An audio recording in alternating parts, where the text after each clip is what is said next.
Tenez-vous prêts car le Seigneur nous parle encore ce matin.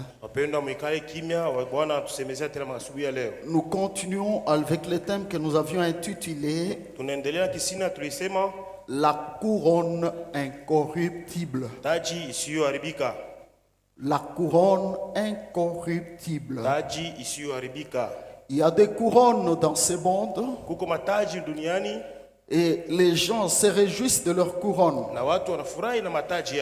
La couronne est une gloire pour les hommes. Mais toutes les couronnes de ce monde sont appelées des couronnes corruptibles, qui ne se limitent que par la gloire de la terre. Mais nous, enfants de Dieu, le Seigneur nous enseigne qu'il y a une couronne pour laquelle nous devons nous battre. C'est la couronne incorruptible. Bientôt, ce monde ici va passer. Il y a la vie qui nous attend de l'autre côté. Tout ce que nous faisons sur terre a une fin. Et par rapport à cette fin, c'est là que chacun veut s'attendre à quelque chose. Mais les enfants de Dieu doivent s'attendre à une couronne. Et la couronne que les justes jugent, le Seigneur posera sur les têtes de ceux-là qui la mériteront. Voilà pourquoi nous avons pris le temps de parler là-dessus. Et nous avions dit que pour obtenir cette couronne, il faut se battre ou combattre selon les règles. Tout le monde peut combattre, mais cela ne veut pas dire que l'on mérite déjà la couronne. Seul celui qui combat selon les règles, c'est celui-là qui pourra recevoir cette couronne de la part du Seigneur. Nous sommes appuyés sur le texte de Timothée chapitre 2, où l'apôtre enseigne et dit que l'athlète n'est couronné que lorsqu'il a combattu selon les règles.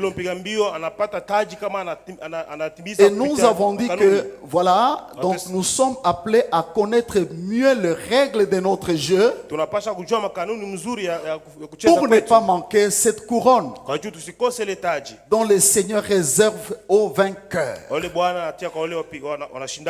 Lorsqu'il parle aux 7 églises d'Asie, il parle toujours des vainqueurs. À celui qui vaincra, à celui qui vaincra. Et il parle qu'il recevra aussi la couronne. Nous avions commencé à parler sur les règles. Nous avons parlé jusque-là de 4 règles. La première règle, nous avons parlé de la légèreté par rapport aux choses sacrées.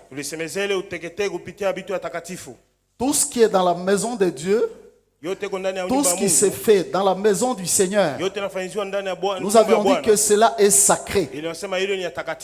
Or, lorsque quelque chose est sacré, on doit très bien apprendre, on doit prendre soin de la chose.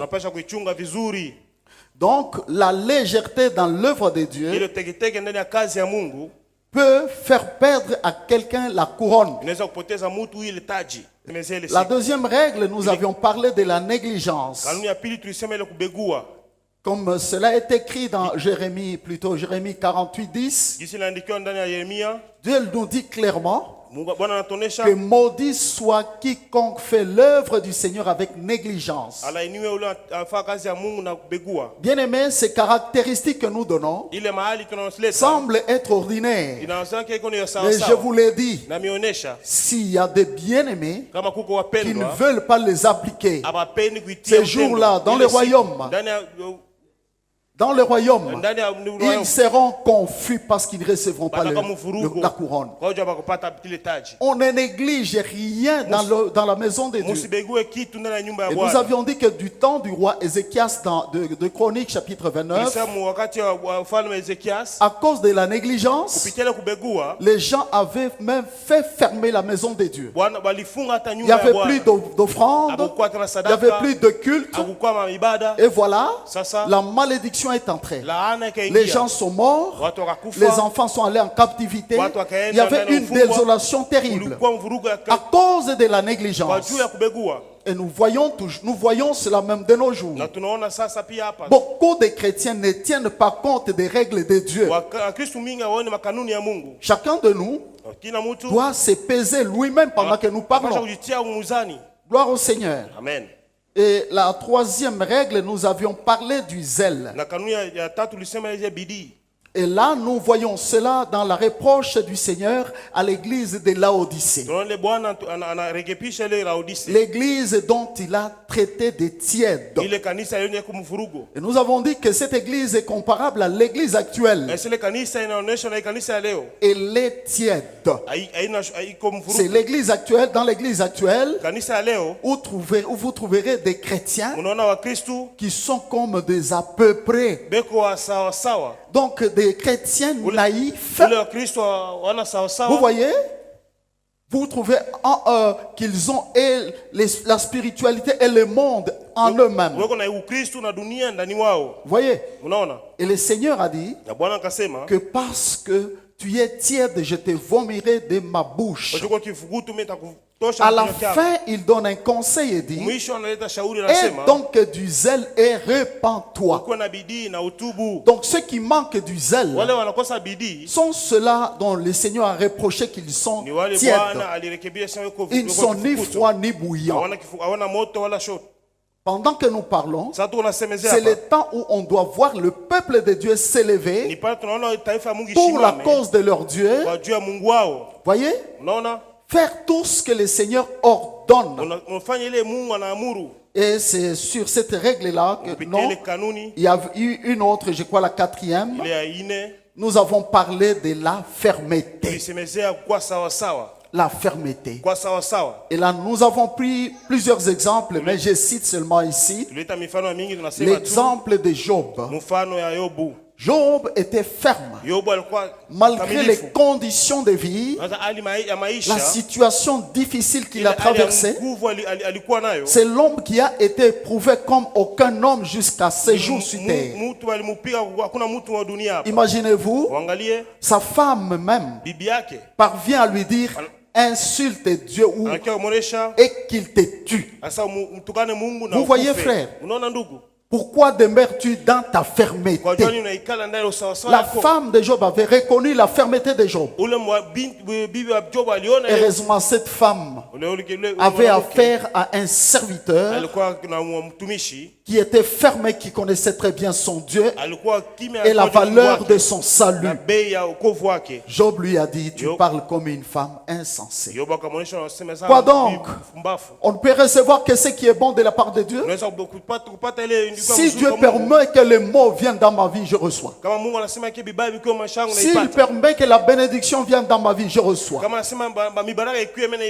Ce n'est pas la souffrance, la douleur, le deuil dans la maison de Job qui a fait que Job se relâche, ou Job abandonne son Dieu. Et d'ailleurs la Bible dit, dans tout ce qui lui est arrivé, Job ne pécha point et il n'attribua rien d'injuste à Dieu. Gloire au Seigneur. Bien-aimés, nous nous sommes arrêtés sur ce mot-là ou sur cette règle de la fermeté, avec la parole du prophète Daniel qui a dit que ceux qui connaîtront leur Seigneur agiront avec fermeté. Que le Seigneur vous bénisse. Voilà, nous parlons aujourd'hui, je vais parler d'une autre règle que j'ai intitulée comme ceci: être discipliné. Être discipliné. Ceci veut dire être formé ou dressé à la discipline. être discipliné, c'est former, dresser à la discipline. Alléluia. Nous les constatons actuellement, frères. Le monde a emporté les enfants de Dieu et l'a attaché à lui. Vous voyez?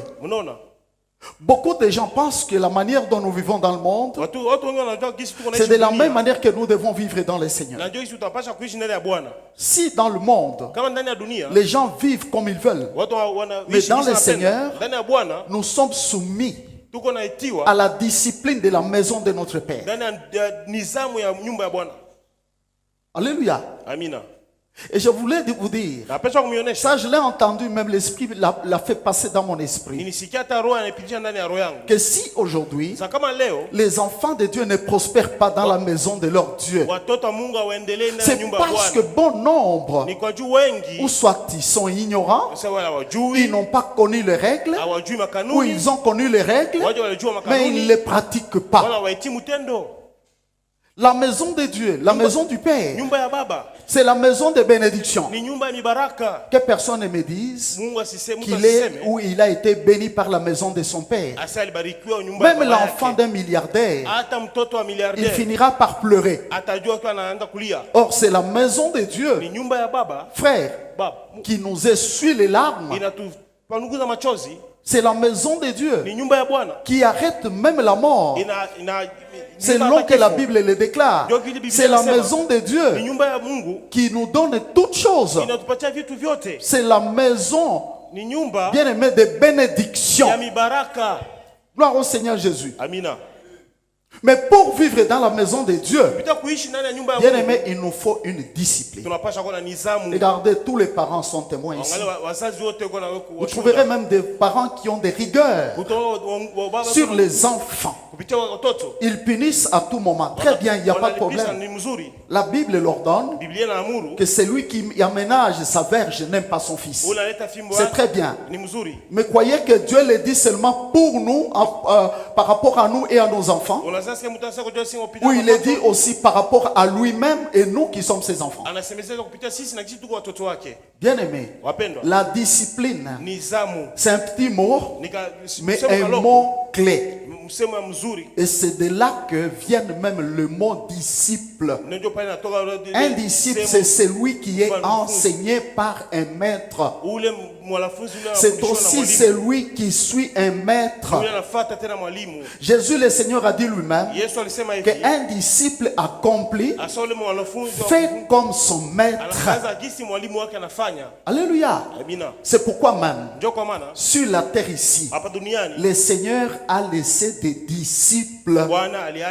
C'est le premier grade de tout celui qui vit.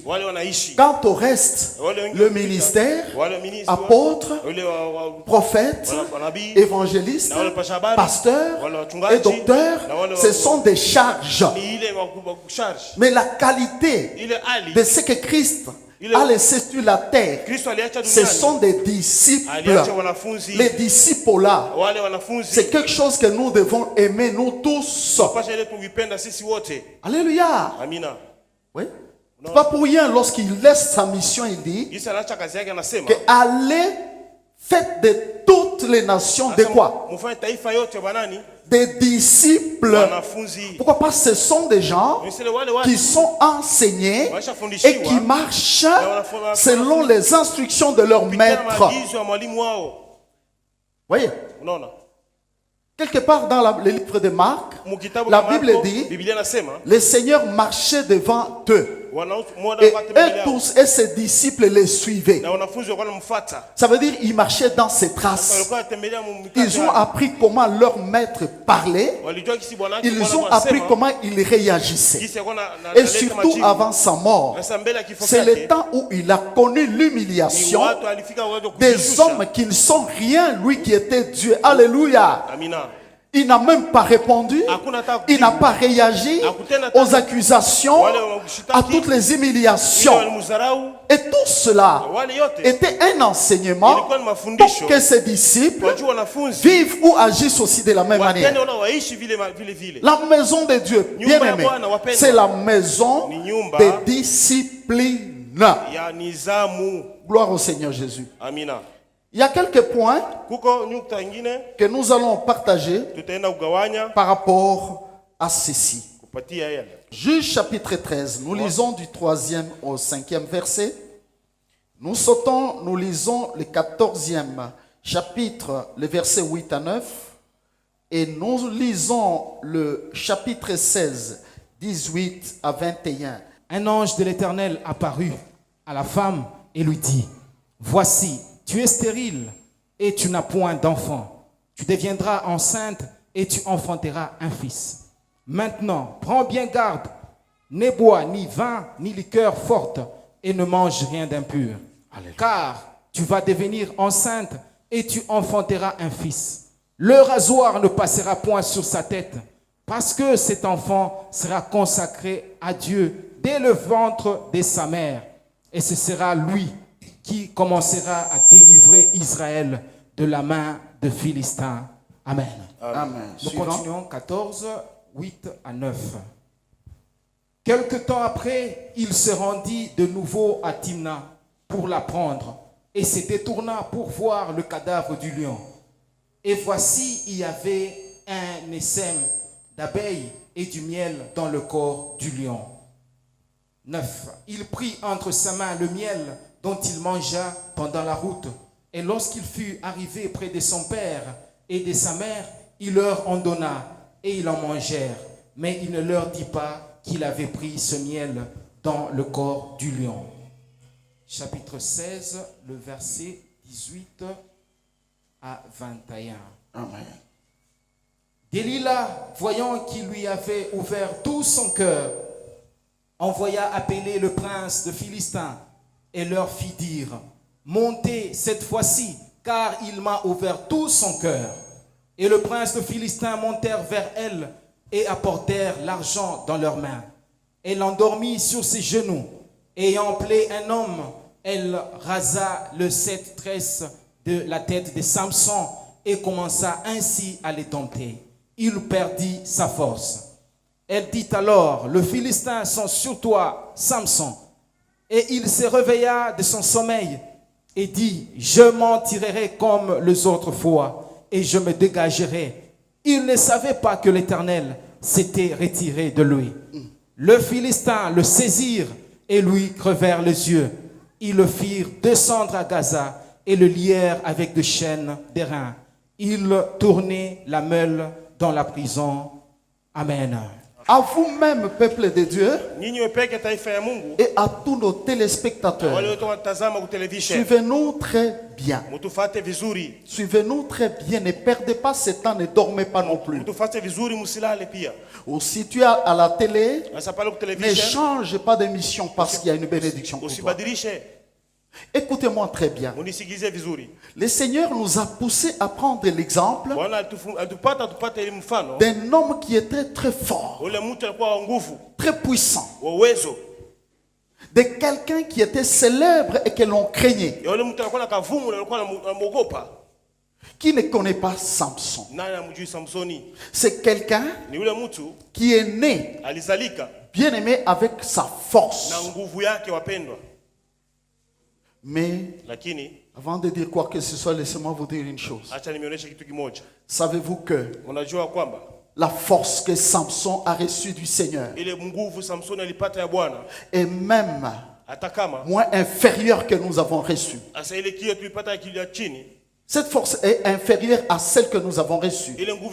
Parce que nous, chrétiens, aujourd'hui, regarde, le Seigneur Jésus avant de nous laisser sur terre, il dit ceci: voici, je vous ai donné le pouvoir. Et ce pouvoir, c'est pour marcher sur les serpents. Qui est le serpent? N'est-ce pas Satan lui-même? Les scorpions. Et sur toute la puissance de l'ennemi. Ça veut dire, en commençant par Satan lui-même et tous de son organisation, tous ses organes, Jésus nous a donné le pouvoir. Et vous savez ce que l'on appelle pouvoir. C'est lui qui a le pouvoir. C'est quelqu'un qui agit comme il veut et quand il veut. Et tout le monde lui obéisse. Une moindre résistance fera que la personne qui résiste soit jetée même en prison. Vous voyez? Donc aujourd'hui, nous chrétiens, nous avons reçu pas moins que ce que plus que ce que Samson avait reçu. Voyez? Mais voyez comment Samson, l'homme fort, a fini malheureusement. A fini malheureux. Vous savez comment il a fini? Nous avons lu, hein? Il finit lié, on crève ses yeux et on l'amène en prison enchaîné et on les soumet à la servitude où il tournait la mêle. Pourquoi cela lui est arrivé? C'est ce qui arrive encore aux chrétiens aujourd'hui. Je vais vous le dire. Regardez, nous avons lu, pour que Samson puisse naître, il est né dans une crise, et cette crise était que sa famille, son clan était sous la domination des Philistins. Donc Israël était faible par rapport à ses ennemis, les Philistins. Comme toujours, ils ont crié, et le Seigneur leur a envoyé un libérateur. Les cris là, ce sont nos prières, comme nous aujourd'hui. Nous aimons mieux crier: Seigneur, fais, agis, donne. C'est très bien tout ça. Mais Dieu nous entend. Dieu peut nous envoyer une force, une puissance pour nous délivrer. Mais le problème est au niveau de la gestion de cette force, à la gestion de cette puissance. Alléluia. Voyez-vous, voilà l'homme fort Samson. Avant de naître, Dieu a parlé. Il a envoyé un ange. L'ange est venu auprès de sa mère. Il lui a dit ceci. Et d'ailleurs, la Bible dit que Dieu a cherché une femme qui était stérile. C'est par là que nous comprenons que chaque événement dans la vie d'un enfant de Dieu cache un message. Même celui qui est stérile, cette stérilité-là, il y a quelque chose que Dieu a caché au travers de cette stérilité. Même si quelqu'un n'a pas, si tu n'as pas, ça veut dire qu'il y a quelque chose que Dieu a caché à cause de ces manques-là. Et si Dieu te donne, il y a quelque chose que Dieu a caché par rapport à ce qu'il t'a donné. C'est comme ça qu'il faut comprendre le Seigneur. Ainsi donc, l'ange vient, il annonce à la femme stérile que voici, tu deviendras enceinte et tu mettras un enfant au monde. Et c'est lui qui commencera à délivrer Israël de la main de ceux qui sont plus forts que lui.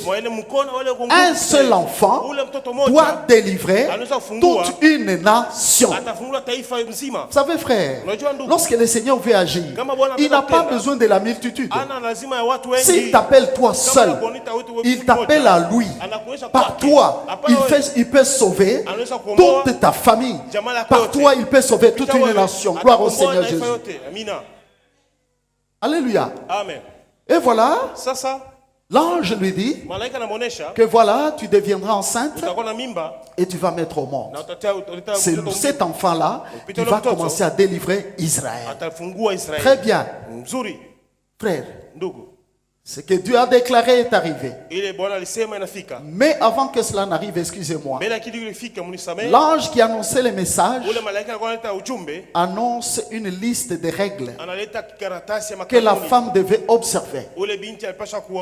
Pour que cet homme fort naisse, qu'il naisse fort et qu'il marche fort toute sa vie pour vous délivrer. Ce n'est pas d'abord la force que vous allez regarder. Il lui donne quoi? Des règles à sa mère. Il lui dit quoi? Maintenant écoute bien. Ça c'est l'ange qui parle. 1. Tu ne boiras ni vin ni liqueur forte et tu ne mangeras rien d'impur. Voyez? Donc pour le Seigneur, il nous donne même les matériaux ou les règles qui doivent nous rendre forts. Ce qui rend fort, ce n'est pas d'abord la délivrance, mais c'est la connaissance des règles et la pratique de ces règles-là. Quelles étaient ces règles? Ne pas boire. Voyez? Mais aujourd'hui, nous chrétiens, combien de règles le Seigneur nous donne pour que nous demeurions forts? À leur époque, il y avait quand même le vin. L'ivrognerie était là. Cela était là. Mais il a dit que ne mange rien d'impur. Si nous pouvons comprendre ça aujourd'hui, nous comprenons, bon, comme on a toujours enseigné, l'ivrognerie. Ceux qui sont ivrognes ne seront jamais forts. Ceux qui sont adultères, ceux qui sont impudiques, ceux qui volent, ceux qui ont de la haine dans le cœur, ceux qui mentent, les menteurs. Je donne une petite liste des règles. Vous voyez? Quand je lis par exemple le texte que j'aime bien dans 1 Corinthiens chapitre 6, à partir du 9e verset, la Bible dit ne vous y trompez pas. On ne vous y trompez pas. Ni les voleurs, les impudiques, les ivrognes, les idolâtres, les efféminés, les ravisseurs, les efféminés, j'ai déjà cité, n'hériteront le royaume des cieux. Ces choses qui semblent simples. Je donne un exemple. Combien de chrétiens, ils savent que c'est parmi l'interdit ou les interdits de Dieu. Tu les trouves, il ne boit pas mais il fait boire. Combien? S'il ne fait pas boire, où il vend? Combien? Auprès de celui qui a dit sortez du milieu de mon peuple et ne touchez pas ce qui est impur, et moi votre Père je vous accueillerai. C'est lui qui doit nous accueillir, le Père Saint, bien-aimé. Alléluia. Écoutez-moi très bien. Dieu a donné ces règles-là. C'était presque quelques règles détaillées. Mais nous aujourd'hui, il nous a donné des règles et des règles qui doivent faire que nous conservons notre pouvoir et être capables de renverser le diable et son royaume. Et pourtant, si vous regardez aujourd'hui, les chrétiens sont les premiers à craindre les sorciers, ces petits pouvoirs, ou si on peut citer les occultistes, les magiciens, ils sont les premiers à craindre. Pourquoi? Ou ils ne connaissent pas leur identité, ou soit ils ne marchent pas selon les règles. Comme on peut trouver un chrétien qui est visité par les maris de nuit, les femmes de nuit. Ce qui est anormal. Ça veut dire quoi? Il y a des portes d'entrée sur toi. Il y a des choses que tu n'observes pas. Et c'est par là que Satan vient t'attaquer. Est-ce que nous pouvons saluer l'Esprit du Seigneur? Gloire à notre Seigneur et Sauveur Jésus. Maintenant écoutez-moi. La femme, la femme de Manoah a reçu d'abord les instructions. Avant de recevoir la bénédiction, Dieu donne d'abord les règles et il attend que tu les observes pour qu'il donne ce qu'il a promis. C'est comme ça que notre Créateur agit. Alléluia. D'ailleurs, la femme, lorsqu'elle a reçu ces règles-là, elle est allée annoncer à son mari. Son mari dit, c'est ce que l'ange t'a dit. Il se met à genoux. Il dit, Seigneur, que l'ange qui a parlé à ma femme revienne encore. Donc le mari voulait une certitude, voulait une insistance. Dieu est fidèle. Le Seigneur est fidèle. Il a renvoyé encore le même ange. Pour celui qui veut connaître les règles, Dieu disposera toujours des moyens pour les lui faire connaître. Alléluia. C'est alors que, voilà, l'ange revient. L'ange est allé encore auprès de la femme. Voyez l'ordre de Dieu, frère. Pourquoi la femme? C'est elle qui devait porter. La chose est sacrée. La femme est allée chercher son mari. L'homme là qui était venu la fois passée vient d'apparaître encore. Quand le mari vient, ils ont trouvé l'ange. Et c'est toi qui avais parlé à ma femme. L'ange dit oui, c'est bien moi. Et alors si la chose arrive, qu'est-ce que nous devons observer? C'est alors que l'ange répète la même chose. Il a répété quoi? Il a répété les règles. Parce que c'est ce qui devait faire la force. Cette couple-là a observé les règles. Ces règles enseignent quoi? Ces règles enseignent la pureté, la sanctification. Pourquoi? Parce que tout ce qu'on peut recevoir du Seigneur est sacré. Et puis, cela ne peut pas venir tomber entre les mains sales sur une personne sale. Alléluia. Voyez déjà ce qui arrive, que bon nombre d'enfants de Dieu ne parviennent pas à garder la bénédiction ou pas moins de la recevoir. Pourquoi? Avant qu'elle vienne, tout ce qui vient du Seigneur, ça vient de la sainteté, ça vient de la pureté. Alors l'endroit où cela doit se poser doit être conforme à la chose que l'on reçoit. Parce que tu vas trouver beaucoup de gens. Oh, j'ai pris beaucoup, mais je ne reçois pas. Et même ceux qui ne prient pas reçoivent. Est-ce que tu te regardes d'abord très bien? Dire que je ne reçois pas.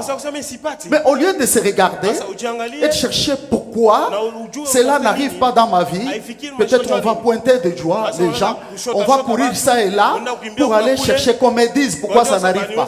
Ne cherche pas d'abord qu'on te dise. Cherche d'abord à te regarder seul. Le prophète de l'homme doit être l'homme lui-même. Parce que tu te connais mieux qu'aucun prophète. Et même le prophète, parfois Dieu ne lui révélera pas tout. C'est lui qui connaît l'homme. La Bible dit c'est l'esprit qui est dans l'homme qui connaît très bien l'homme lui-même. Tu es d'abord toi-même prophète de ta propre vie. Gloire au Seigneur Jésus. Alléluia. Amen. C'est alors que, voilà, ces couples-là ont reçu. Ils ont observé les règles. À supposer que, d'abord, quand l'ange parlait, moi je suis très sûr que ces couples-là, ils prenaient le vin. Ces couples-là, ils prenaient des liqueurs fortes. Ces couples-là, ils mangeaient des choses impures. Ça, c'était ça leur faiblesse. Voyez, parce que j'ai constaté dans le monde que beaucoup de gens n'aiment pas le reprocher par rapport à leurs faiblesses. Or, ce sont les faiblesses qui peuvent faire ta force. Voyez comment l'ange a dit. Il a révélé leurs faiblesses. Gloire soit rendue à Dieu. Comme il y avait un problème, ils ont dit, nous sommes stériles. Dieu nous a envoyé son ange. Ma femme, mon mari, arrêtons. Ils ont arrêté. La bénédiction de l'homme commence à partir du moment où l'homme prend la décision d'écouter ce que Dieu lui dit et d'agir fidèlement à ce que Dieu lui dit. Ça n'a pas tardé. Parce qu'ils ont observé les règles. Elle est tombée enceinte. 9 mois, Samson est venu au monde. Quel enfant, frère? Un enfant consacré dès le ventre de sa mère. Vous voyez, il y a quelqu'un qui veut avoir aussi des enfants consacrés. C'est pourquoi même la Bible nous dit, frère, que si vous vous épousez entre chrétiens, vos enfants seront forts. Je vous dis, ce sont les enfants qui naîtront sans qu'il y ait les liens de la boisson avec eux, sans qu'il y ait les liens de l'impudicité ou de l'adultère avec eux, sans qu'il y ait les liens de mensonges. Si nous avons des problèmes aujourd'hui, c'est parce que nous naissons déjà sales par l'héritage du sang de nos pères, comme la Bible le dit, que ce n'est pas par des choses périssables, l'or ou l'argent, que vous avez été rachetés de la vaine manière de vivre héritée de vos pères. Et si quelqu'un vit une mauvaise vie, qui n'oublie pas aussi que c'est l'héritage qu'il communique déjà à ses enfants. Donc les enfants qui vont naître, ce sont déjà des enfants qui vont faire des dégâts. Gloire au Seigneur. Si le couple de Samson avait des faiblesses que Dieu leur a révélées, que chacun de nous se regarde aussi. Quelles sont les faiblesses qui sont en toi? Ces faiblesses-là t'apporteront les malheurs. Ces faiblesses-là, même si tu es haut, plus haut, te feront descendre.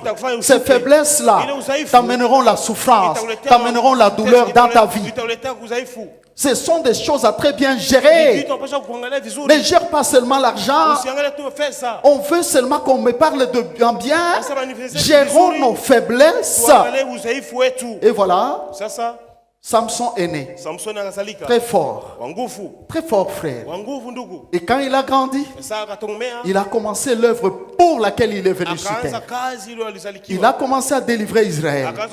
Ceux qui étaient faibles étaient devenus forts. Maintenant, les Philistins craignaient Israël à cause d'un seul homme qui est venu par l'observation des règles de ses parents. Mais le problème était quelque part. Ce n'est pas seulement le parent qui devait observer ces règles-là. Lorsque l'enfant est dans le ventre, c'est la mère qui observe les règles pour elle. Voyez? Un enfant dont la mère prend du poison, ils vont mourir tous deux. Mais lorsque l'enfant est né, même si la mère prend le poison, elle va mourir, mais l'enfant va rester. Si l'enfant prend du poison lui-même, c'est lui qui va mourir et sa mère va rester. Mais dans ces cas-là, Samson, je ne sais pas, toi et moi nous ne savons pas, si ses parents ont pris le temps de révéler à leur enfant cette vision du Seigneur ou pas. Ou peut-être les parents ont révélé, mais comme tout d'habitude, beaucoup d'enfants sont rebelles, sont têtus. Peut-être Samson avait fait les têtus. Vous voyez, ces règles-là, ce sont les mêmes règles que Samson devait observer pour qu'il demeure tous les jours fort. Oui, pour qu'il demeure tous les jours de son ministère fort. Mais voilà, la mère n'avait rien mangé d'impur. Samson devient jeune.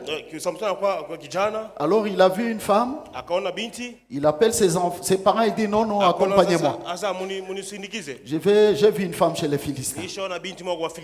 Mais ses parents ont quand même dit tu n'y a pas de femme parmi tout le peuple, ton peuple ici, pour ne voir la femme que chez les Philistins.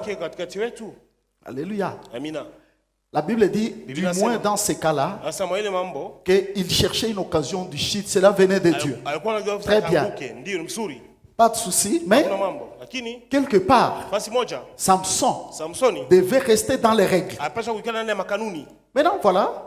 Il partait avec ses parents, mais comme il était devant, les parents loin, derrière, comme les jeunes, je vous exhorterai d'être devant, de courir, courez très bien, mais votre force est derrière, là où vous laissez vos parents. Même dans le Seigneur, si tu n'as pas de parents pour t'instruire, pour profiter de leur expérience, tu es malheureux. Maintenant, écoutez-moi. le jeune homme se retrouve face à face avec un jeune lion. Ce lion saute, Samson les saisit, les déchire.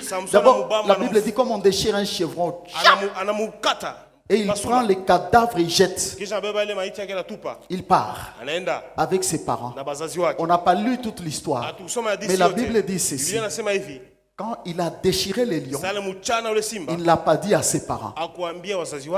Un monsieur bien cachotier, hein? Il est bien caché. Non, moi on ne doit pas connaître mes affaires. Même les parents, non, ce sont mes affaires. Pas de souci. Mais ils sont partis, ils sont rentrés. Il devait encore aller revoir sa fiancée. Cette fois-là, il arrive à l'endroit où il avait déchiré les lions. Il se rappelle. Il dit, je vais voir un peu la carcasse de ces lions que j'avais déchirés. Et quand il arrive, il trouve qu'à l'intérieur, il y avait les sèmes d'abeilles. Il dit, oh, voilà les miels. Dieu m'a béni même avec les miels. Il m'a béni d'abord avec la force de déchirer les lions. Maintenant, il m'a béni avec les miels. La bénédiction, elle est bonne, mais la bénédiction peut te nuire aussi. Maintenant, regardez, il prend les miels, il mange. Sûrement, il pouvait même dire, si c'était à notre époque, vraiment, gloire à Dieu. Il m'a donné la force. Je mange même les miels. S'il y a des gens qui avaient suivi l'enseignement passé, j'avais enseigné là-dessus, sur un thème que j'avais intitulé « Le miel du cadavre ». Il a mangé. Alléluia. Après avoir mangé, il arrive auprès de ses parents. Il leur donne aussi ce miel. Les parents aussi ont mangé. Mais une chose que Samson n'avait pas faite, il ne révéla pas à ses parents que ce miel que je vous donne, j'ai pris ça dans la carcasse du lion, dans les cadavres du lion que j'avais tué. C'est resté lettre morte. Et pourtant, je vous l'ai dit si vous ne le saviez pas, c'est là qu'a commencé la chute de Samson. Pourquoi? Écoutez-moi. Pourquoi? Parce que lorsqu'il est né, il y avait une règle qui a fait qu'il puisse naître et qu'il puisse naître fort. Sa mère ne mangeait rien d'impur. Mais lui, l'enfant, un enfant consacré, il oublie qu'il y avait une loi de Dieu, que celui qui est consacré ne pouvait pas manger quelque chose qui venait d'impureté, donc d'un cadavre. Dieu avait donné cette loi en Israël, que les sacrificateurs ne pouvaient même pas toucher un cadavre, même pas manger quelque chose qui est mort. Qu'est-ce que cette parole veut dire? Bien aimé, les cadavres, hein, sur la terre sont nombreux. Il y a beaucoup de cadavres, vivants mais cadavres. Prenez l'exemple d'une femme pute. En elle, il y a le miel. Hein? Quelqu'un peut manger ce miel-là. C'est qu'il va oublier qu'il a mangé le miel du cadavre. Ces miels-là pourront lui apporter le sida. Est-ce qu'il va vivre? Et même s'il va vivre, il sera heureux? Combien, par exemple, héritent les esprits? Je suis d'abord sur le point de l'impudicité et l'adultère. Quelqu'un se lie avec un homme, il n'est pas marié ou avec une femme, quoique marié. Savez-vous qu'il y a un transfert parce que vous faites une même chair. Les esprits de l'un peuvent passer à l'autre. Les malédictions de l'un peuvent passer à l'autre. C'est ce qui peut arriver, que quelqu'un commence à constater qu'il y a des choses pas bien qui arrivent dans sa vie et peut-être des choses que tu n'as jamais vues, même dans ta famille. Le miel du cadavre. Un homme là, il a l'argent, mais tu ne sais pas là où il tire son argent. Peut-être son argent provient d'un pouvoir du monde des ténèbres. Et toi, tu vas aimer cet argent-là. Une fois que cet argent entre dans ta vie, c'est le miel mais du cadavre. Tu vas perdre ta force, tu vas perdre ta puissance. C'est pourquoi la Bible dit, il n'y a que la bénédiction du Seigneur qui enrichit et il a fait suivre d'aucun chagrin. Si une chose ne vient pas de Dieu, cette chose a les chagrins derrière elle. Alléluia. Vous voyez, nous devons savoir, même si nous sommes bénis, connaître bien la source de notre bénédiction. Maintenant, écoutez-moi. Samson. Vous voyez déjà, il oublie les règles. Il va manger ce qui est impur. Toi qui m'écoutes aujourd'hui, dans cette salle, et toi, mon téléspectateur, n'oublie pas que ce qui doit faire ta force et te conserver fort, ce n'est pas d'abord peut-être ce que l'on voit. Tout était dans les règles du Seigneur. Il mange ce qui est impur. Alors Samson ne savait pas que c'était déjà sa décadence, sa chute. Sa chute, il ne le savait pas. Vous voyez, frères et sœurs, et l'erreur qu'il a commise est de cacher ses faiblesses à ses parents. Pourquoi devait-il les cacher? C'est pourquoi je vous ai toujours enseigné que tout chrétien qui vient au Seigneur doit commencer par faire sa cure d'âme.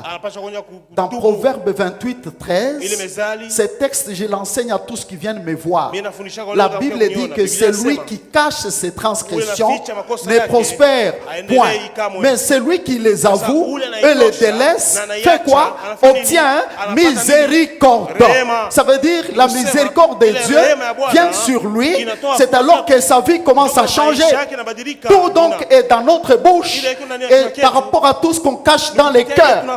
Mais comme Samson a caché, voyez ce que ça lui a coûté. Si du moins il avait dit à ses parents que papa, j'ai déchiré un lion, les parents devaient dire, tu as la force. Hein? Ce que Dieu avait dit est vrai. Hein? Il mange le miel. S'il avait dit que j'ai mangé le miel, ses parents devaient dire, notre fils, ce que tu as fait ici, c'est déjà ta chute. Parce que pour être conçu, nous avions observé cette règle. Dieu avait dit que ta force viendra par l'observation de ces règles. Nous avons observé ces règles. Oui, il nous a dit de ne pas manger ce qui est impur. C'est pourquoi tu es fort. Maintenant, qu'allons-nous faire? Allons auprès de Dieu. Demandons pardon. Pleurons. Samson n'aurait pas chuté et finir mal. Vous qui cachez vos transgressions, le mal que vous avez fait, et même si tu fais une affaire sale, combien de gens ont tué les gens et prendre leur héritage? Et peut-être les uns ont hérité des héritages qui sont mal. À supposer tu hérites quelque chose qui a comme origine le sang. Tu crois que tu avanceras? C'est pour dire quelque part que le parent, qu'il soit biologique, qu'il soit spirituel, le père spirituel ont une bénédiction pour vous. On ne doit rien leur cacher. Les secrets de la vie, dans ce que tu caches, c'est là que Satan se cache. Gloire au Seigneur Jésus. Maintenant écoutez-moi. Notre frère, voyez là où il allait. Il a violé une autre règle. Il était champion dans le sexe. Samson ne pouvait pas laisser passer une femme sans qu'il attaque. Il a attaqué à gauche, à droite. Il va attaquer même celle qui était la servante de Satan. Vous savez, d'abord quand les hommes suivent les femmes, est-ce que vous les connaissez très bien? Est-ce que tu connais les bagages de sa vie? Ce qu'elle a déjà fait. Vous connaissez? Je ferme la parenthèse. Écoutez-moi, peuple de Dieu, et toi mon téléspectateur, elle tombe dans les mains de Delilah alors qu'elle était liée au prince des Philistins. Vous voyez, ce n'était pas n'importe quelle femme. Hein? Et voilà, les mains, la tête sur les genoux de Samson et sur les genoux de Delilah. Delilah voulait connaître son secret. Révèle-moi d'où vient ta force. Révèle-moi d'où vient ta force. Il a essayé de mentir. Une femme est toujours forte. Hein? La femme, peut-être vous ne le connaissez pas. C'est un autre monde. Hein? Gloire au Seigneur Jésus. C'est un autre monde. Je ne vous mens pas. Écoutez-moi. Bien-aimé dans le Seigneur. Samson, sur les genoux de Delilah, a ouvert les cœurs à Delilah. Combien de gens ouvrent leur cœur à Satan? Une fois que tu as ouvert ton cœur à Jésus, et Jésus, le Seigneur vient en toi, ces cœurs-là, Jésus ne les partagera jamais. C'est pourquoi même nous disons ceci. Si tu es chrétien, tu n'as pas droit de garder n'importe quoi dans ton cœur. Quel que soit ce qu'on peut te faire, ton cœur est pour le Seigneur. Et il doit toujours être pur. Pourquoi? Parce que c'est dans le cœur aussi que l'homme fait toute sa vie. Et le Seigneur a dit, c'est dans le cœur de l'homme que proviennent tout ce qui est mauvais. Même ce qui est bon. Toute notre vie passe par le cœur. Je ferme la parenthèse. Vous voyez mes bien-aimés, ce qui peut arriver lorsqu'on n'observe pas les règles. Cette règle, c'est une règle par rapport à la pureté. L'Église, notre appel, c'est lui qui nous a sauvés. C'est un Jésus saint. Il n'est pas né des hommes. Il avait besoin du corps pour qu'il soit formé, afin qu'il soit visible. Mais lui-même à l'intérieur, c'était le Dieu saint, le Dieu créateur qui était caché là-dedans. C'est pourquoi la Bible dit que Dieu était en Christ, réconciliant le monde avec lui-même. Un Dieu saint, c'est celui-là qui nous appelle. Et c'est celui-là que nous suivons.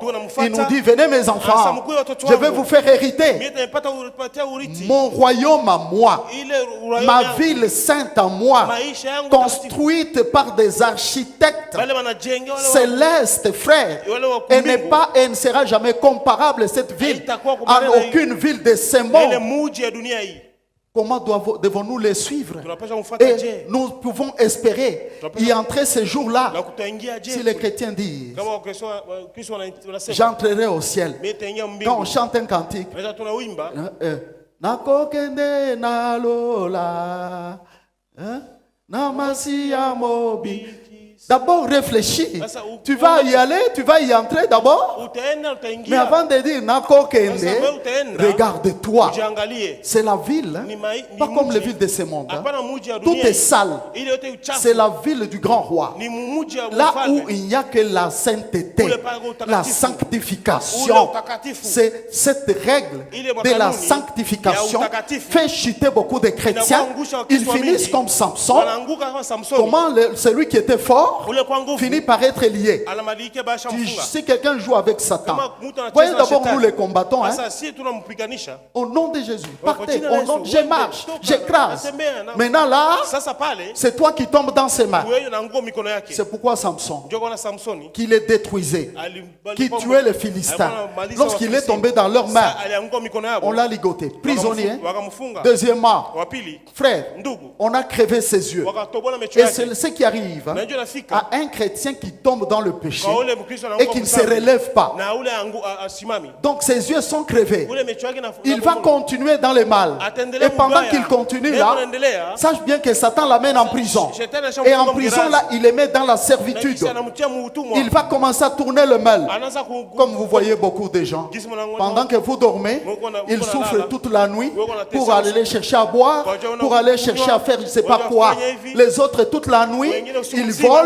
Ils détruisent les autres toute la nuit. Ils sont dans le monde occulte. Ils font des voyages astrales. Pendant que tu dois dormir calmement, en train de te reposer, selon le programme de Dieu et ton corps. Alléluia.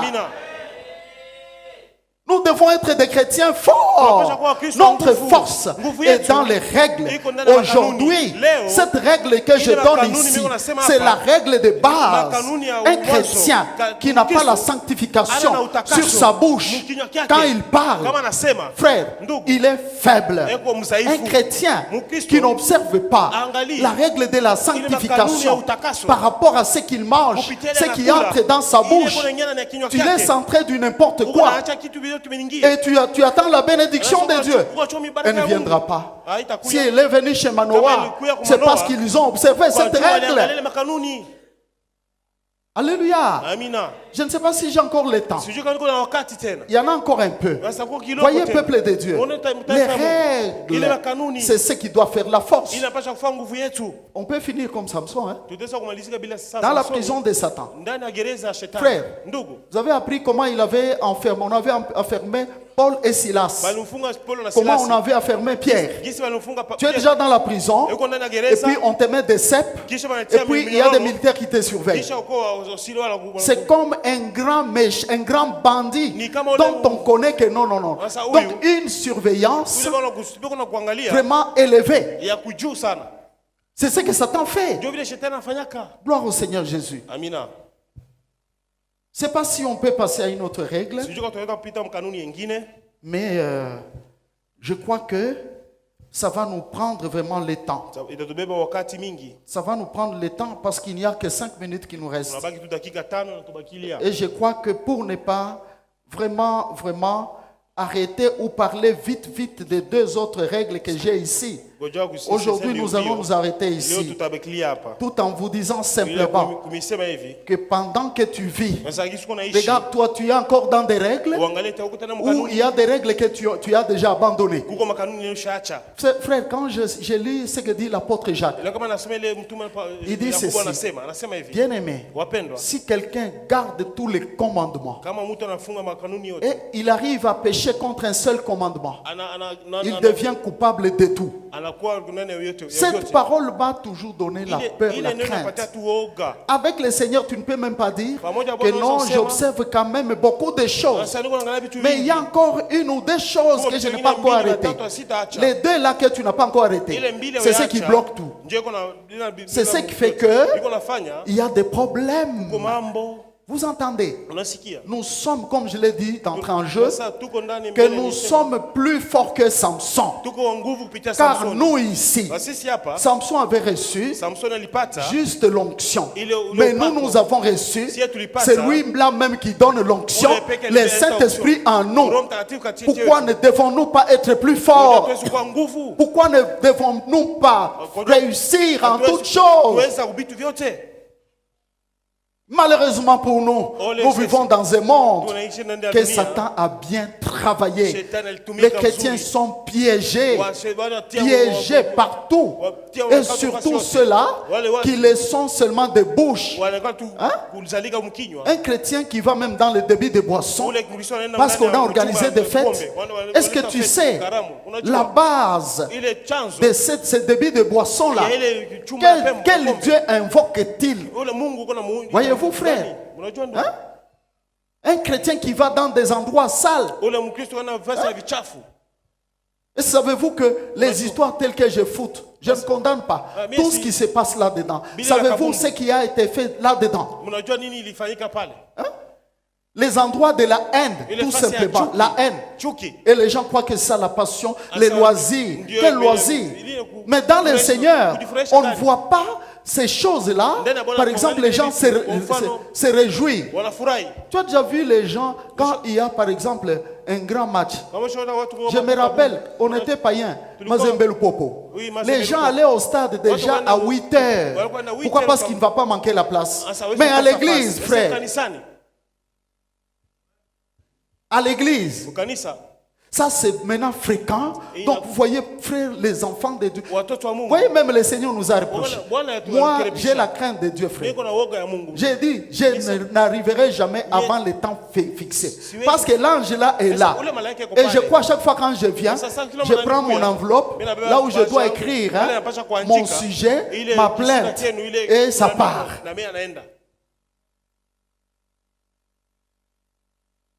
Que le Seigneur vous bénisse. Amen. Qu'il bénisse sa parole. Amen. Est-ce que nous pouvons acclamer la parole du Seigneur? Nous nous levons pour la prière. Mercy will not be available when the saints have gone. Grace will not be available when the saints have gone.